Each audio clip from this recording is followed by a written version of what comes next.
God wants you to be his son and daughter who would prophesy. परमेश्वर चाहते हैं कि आप उसके ऐसे बेटे और बेटियां हो जाए जो भविष्यवाणी करेगी। For this he pours his Holy Spirit upon you. और इसी के लिए तो वो अपना पवित्र आत्मा आप पर उंडेलते हैं। And you will prophesy. और आप भविष्यवाणी करेंगे। According to 2 Peter 1:21. दूसरा पत्रस 1:21 के अनुसार You will be a prophet though you are a human being.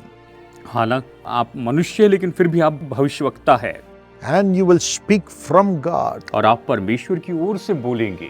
And you'll be carried along by the Holy Spirit. और पवित्र आत्मा के द्वारा आप लेकर चले जाएंगे। Wow, isn't that a great experience? क्या ये बहुत ही अद्भुत अनुभव नहीं है? This is God's promise for you. और यही तो आपके लिए परमेश्वर की प्रतिज्ञा है। Cry out to God and say, "Thank you, Jesus, for making me your prophet." आप परमेश्वर को पुकार कर कहिए कि धन्यवाद यीशु कि आपने मुझे अपना भविष्यवक्ता बनाया है। Jesus was a prophet, mighty in word and deed. यीशु तो शब्दों में और कामों में बहुत ही सामर्थ्य से भविष्यवक्ता थे। You will be one too.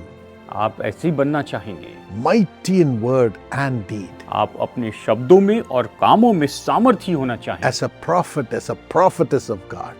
परमेश्वर के भविष्यवक्ता या भविष्यवाणी के द्वारा। Secondly, you will speak from God. और दूसरी बात आप परमेश्वर की ओर से बोलेंगे।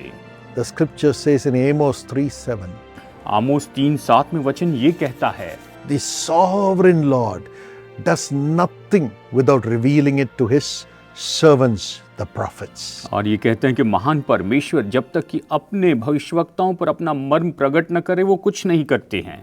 Yes, always God speaks to his prophets and they will speak God's plan and it will come to pass. हमेशा परमेश्वर अपने भविष्यवक्ताओं के द्वारा बातें करते हैं और वे परमेश्वर की योजनाओं को बताते हैं और वो पूरी हो जाती है। God has chosen you to be his prophet, his prophetess, to speak his plan into the world and into the lives of the people. परमेश्वर ने आपको अपने भविष्यवक्ता और भविष्यवक्तिनी के रूप में चुना है कि आप उसकी योजना को इस संसार में बोलते चले जाएं। I pray this grace upon you in the name of Jesus. मैं यीशु मसीह के नाम में आपके ऊपर इस अनुग्रह के लिए प्रार्थना करता हूँ।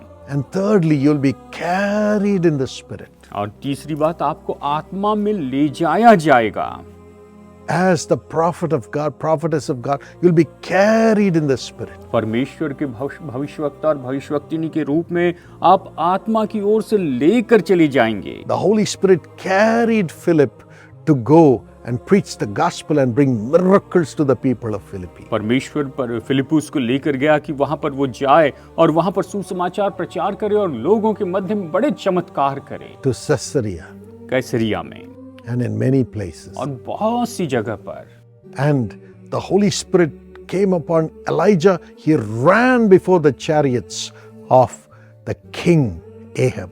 और जब परमेश्वर का आत्मा एलिया भविष्यवक्ता के ऊपर आया तो वो राजा आहाब के रथ के आगे आगे दौड़ता चला गया। You will be the prophet of God running before kings and prophesying to them. आप परमेश्वर के भविष्यवक्ता होंगे, आप राजाओं के आगे दौड़ते चले जाएंगे और उनके लिए भविष्यवाणी करेंगे। And you'll be led by the Spirit of God. और आप परमेश्वर की आत्मा की अगुवाई में चलेंगे। The Spirit of God is coming upon you right now. परमेश्वर का आत्मा अभी इस समय आपके ऊपर आ रहा है। Ezekiel talks about the river which carries you, the prophet of God. और यहेजकेल उस नदी के बारे में बताता है जो आपको लेकर चलती है परमेश्वर के भविष्यवक्ता के रूप में। Wherever you go, there is healing. और जहां कहीं भी आप जाएंगे वहां पर चंगाई होगी। The people will live.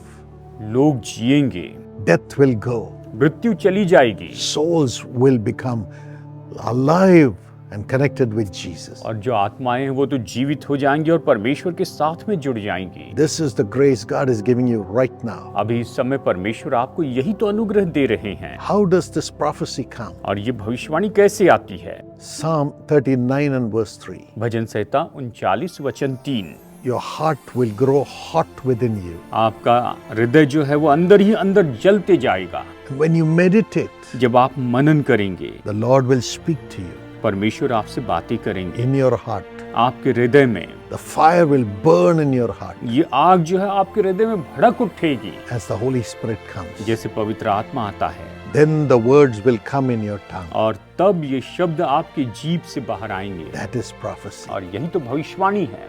And in Romans 8:26, और रोमियो 8:26 में हम देखते हैं, you will pray that prophecy into being. और आप प्रार्थना करेंगे और वो भविष्यवाणी अस्तित्व में आएगी। And through that, verse 27 says, God's will come upon the people and the world. और इसके द्वारा परमेश्वर का वचन कहता है कि पवित्र लोगों के लिए परमेश्वर की इच्छा के अनुसार विनती करेंगे, ये परमेश्वर की इच्छा इसके ऊपर आएगी। Lord, I pray your prophetic anointing upon everyone who is listening to me. प्रभु, मैं प्रार्थना करता हूँ कि हर एक सुनने वाले के ऊपर प्रभु आपकी भविष्यवाणी का अभिषेक आ जाए।